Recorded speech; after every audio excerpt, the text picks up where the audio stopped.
Good morning. It's September 30th, Wednesday, September 30th, 2015. Pardon me for still laughing from a brief conversation of our upcoming guest here in the Thomas Loop Radio Show on AM 1440 WJJL. Great time last night, the First Niagara Center. Sabres winning 4-0 in a preseason game. And being up in the press box, I have to be honest with you, I've been doing these games for a little while. Decent enough the time, to figure out the contrast between last and this year and the years before, and it was definitely a regular season feel last night. I mean, I was set, beside myself, trying to tell myself that this is preseason, but it definitely did not feel like it last night. On line one, oh man, he had me cracking up just momentarily. Just a short moment ago, on line one, he is a 3-time Regional Emmy Award winner, broadcaster, I believe a 3-time Tennessee Sportscaster of the Year. You've heard him on ESPN. He's done a couple of Music City Bowl games. You might have heard him in the late 80s and early 90s for the voice of the Buffalo Bisons. He's done several pre- and post-game shows for your Buffalo Bills.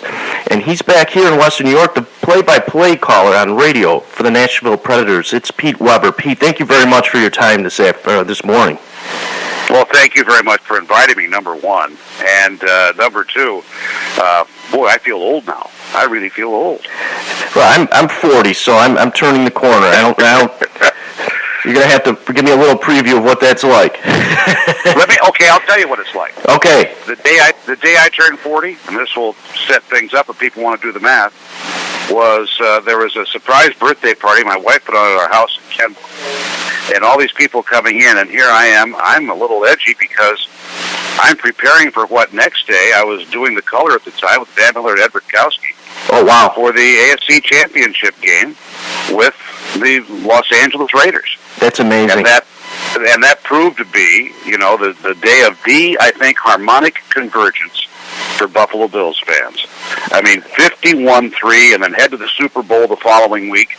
I don't think there has ever been a game where everything went as perfectly as it could have for the Bills as it was that day in 1991. I recall that vividly too, Pete. I was at home. I wish I was there, but I remember it was very wintry, it was cold, snow was piled up along the sidelines, and it just a constant barrage of scoring from all phases of the football.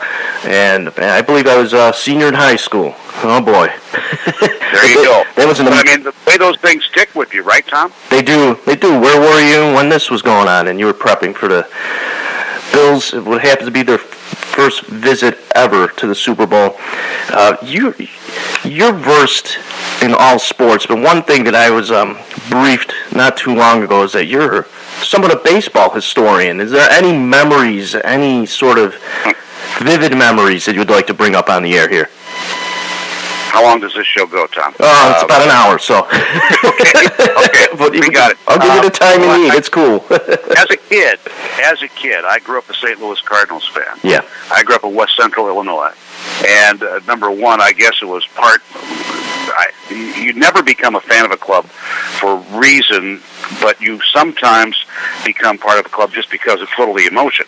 Right. Well, I was a huge Stan Musial fan. But on top of that, I say, in retrospect, I saw what being a Cubs fan had done to my father's psyche.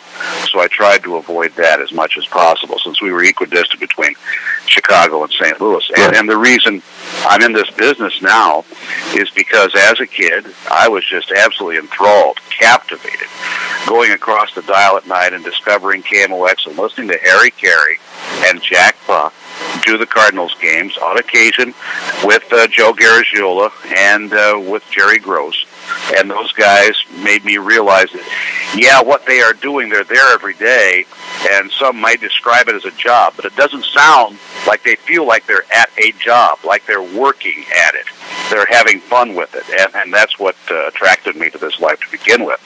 And then other baseball memories, my mother taking my cousin and myself to what turned out to be on Mother's Day, 1966, the last game at Old Sportsman's Park in St. Louis, Cardinals and the Giants.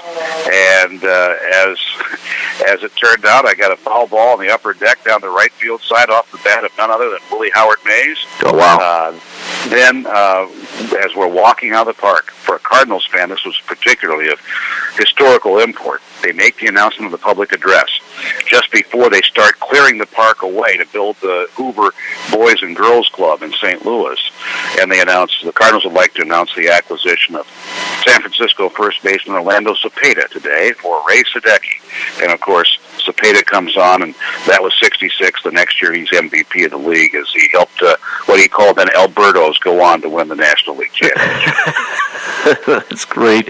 Pete Weber is live here at the Thomas Loop Radio Show on AM 1440 WJJL. He is the now primary radio voice for the Nashville Predators NHL club out in Tennessee. The podcast will be out at 2 p.m. You're live right now on AM 1440 WJJL. The show is Wednesdays at 10 a.m., and this will be up at thethomasloop.com shortly after this show concludes. Describe the contrast. And baseball is pitch by pitch, which happens to be my favorite sport. Hockey happens to be my favorite sport to be inside the arena. And now, what's it like juggling one sport to football, to baseball, to any other sport that you've done over the years, and now you've been in hockey for almost, this is I believe your 17th, 18th season for Nashville. But what is it like? And before that I had 3 years with the Kings and 2 years radio play-by-play for the Sabres. So my first hockey broadcast was 1974. I was getting my grad degree at Notre Dame and doing the Notre Dame games on the commercial station in South Bend. My very first broadcast was Notre Dame at Boston College, in the old rink there. And the Boston College people were so nice, they put my broadcast location directly in front of the Boston College pep band.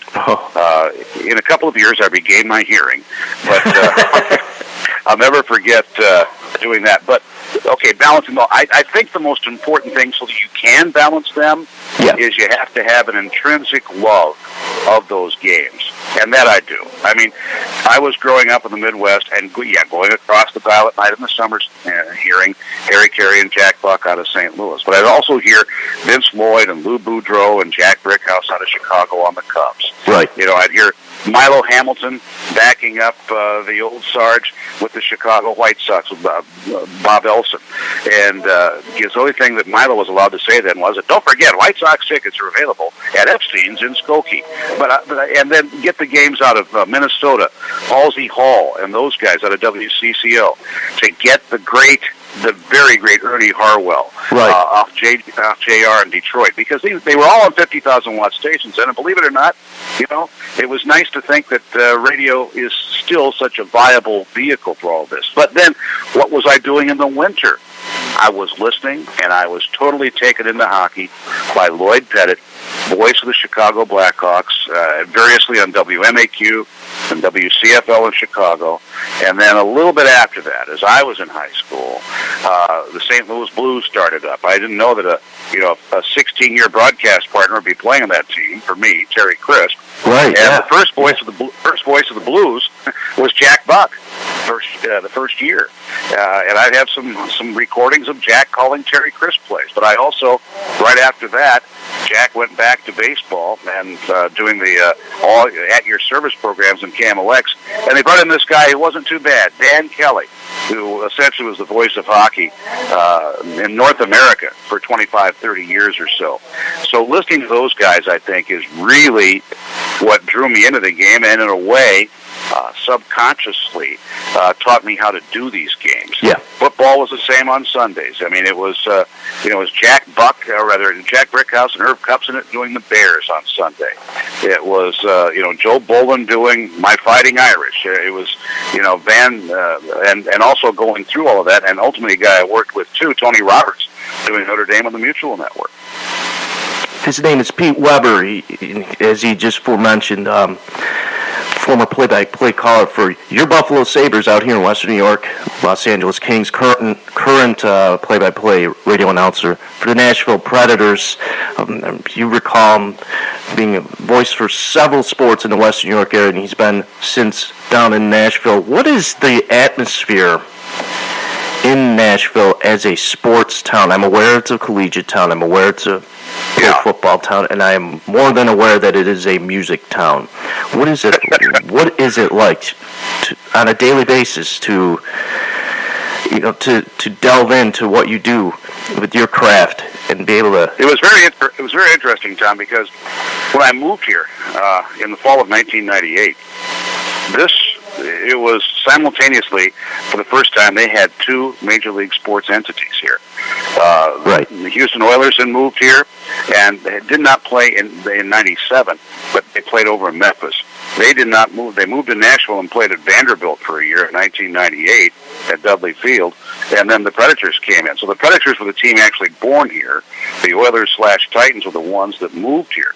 But the biggest thing all of a sudden, I think, the fans here, and of course the Nashville Sounds have been here for 20 years in AAA baseball, they all of a sudden had to pay the pro pricing, and they had a difficult time with that at first. And boy, what an investment!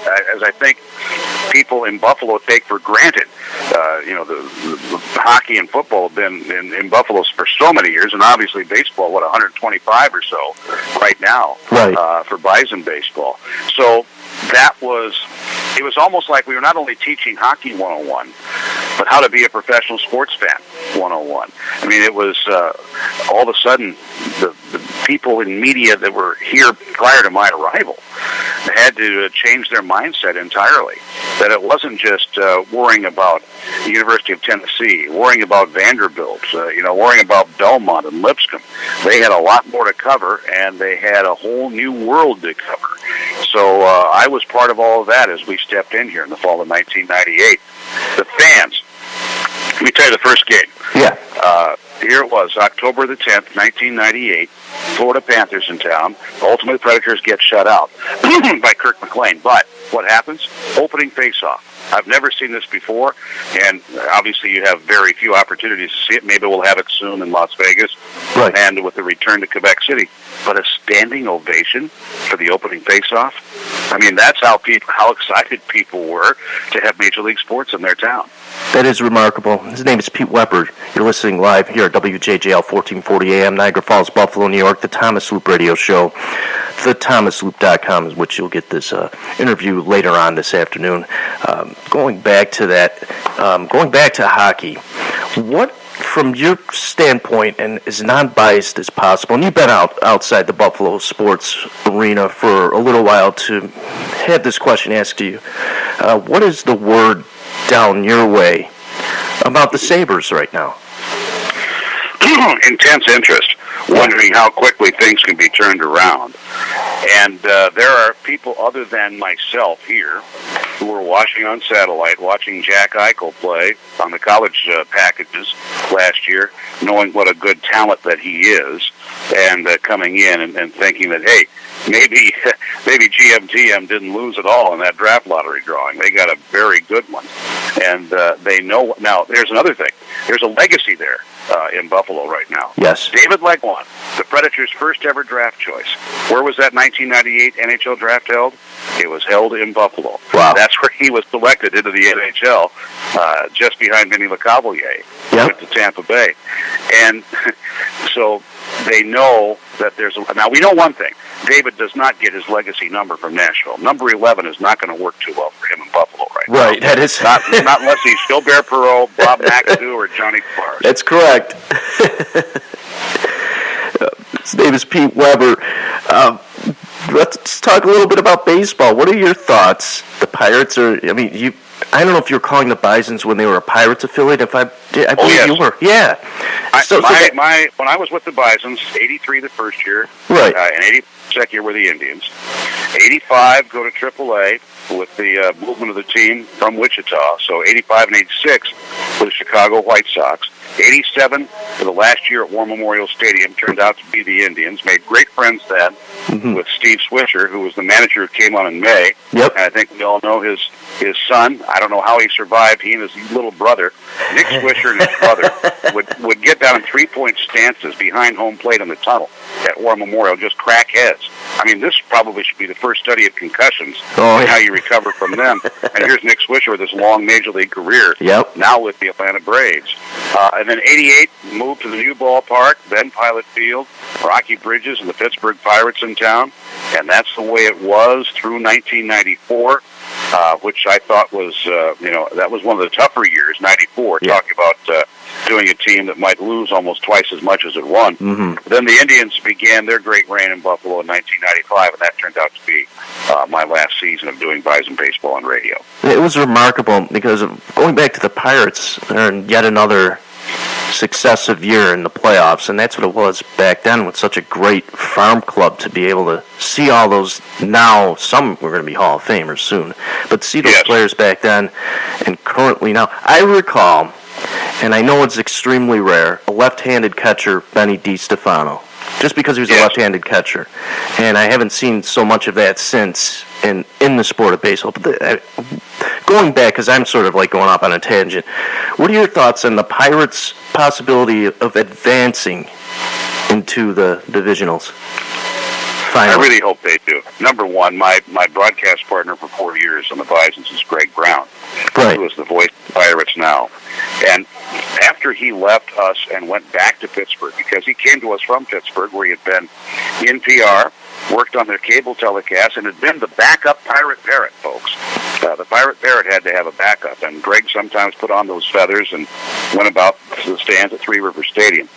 But when he went there, I talked with Greg, and then Steve Blass would be around, and Steve would go, Pete, since Greg left you, the Pirates have experienced 20 consecutive losing seasons. Haven't had a winning season since. Well, now they've had 3 straight seasons in the plus side of the win column. Yeah. 3 straight trips to the postseason, and it's been. I keep up with Greg. I'll run into him in other cities, and then I will text him during games, just to remind him of some things every now and then. I'll just share a little story with you. Yeah. Last year, just before the hockey season began, I went to Chicago so I could see Pirates-Cubs visit with Greg. Went to the Notre Dame opener against Michigan. It's a quick trip away, and then came back to Chicago for the Bills-Bears opener, which the Bills took in overtime. Yeah. And so Greg was all alone, as it turned out, on that broadcast with 2 rain delays, which took him up to about 7 o'clock Eastern time before they finally called things at Wrigley Field. And why was he all alone? Because Bob Walk, the ex-Pirates pitcher, his broadcast partner assigned that day, had made an almost incredible mistake. His favorite thing in the world is creme brulee. They were at Gibson's Steakhouse across from the team hotel the night before on Rush Street. He ordered creme brulee, but he failed to break up the topping on it, and he scratched his throat. Oh, no. And was incapable of talking on the air that day. So anytime I come across some creme brulee photos, I send them. I message them to Greg, and he shows them right away to Bob, and they crack up on the air. Subtle as a chainsaw. Well, it was almost like a chainsaw went down Bob Walk's throat. That's right. With that shard off the top. Pete, I want to thank you very much for your time here. I implore you to. Someday we're going to get on the air, Tom, and we're going to talk about. We'll use the whole hour. Yes. We will talk about that 18-inning playoff game with Buffalo and Nashville in 1990 on Labor Day Monday night that went 18 to decide who was going to advance in the American Association playoffs, and all the memories I still have of that. Well, I implore you to return at any time. You're welcome here anytime, and thank you. All the best to you out in Nashville and the season and so on and so forth. You take care. Thank you very much, and all the best to all the sports fans of any ilk in Western New York. And just so you know, there's about a group of 140 people, Nashville Bills backers, who meet Sundays to take in all the games here, and it's a great feeling of brotherhood. Pete Weber, thanks again. You got it. Pete Weber, you've heard him as the voice of the Buffalo Bills and the Buffalo Sabres out here, the Buffalo Bison.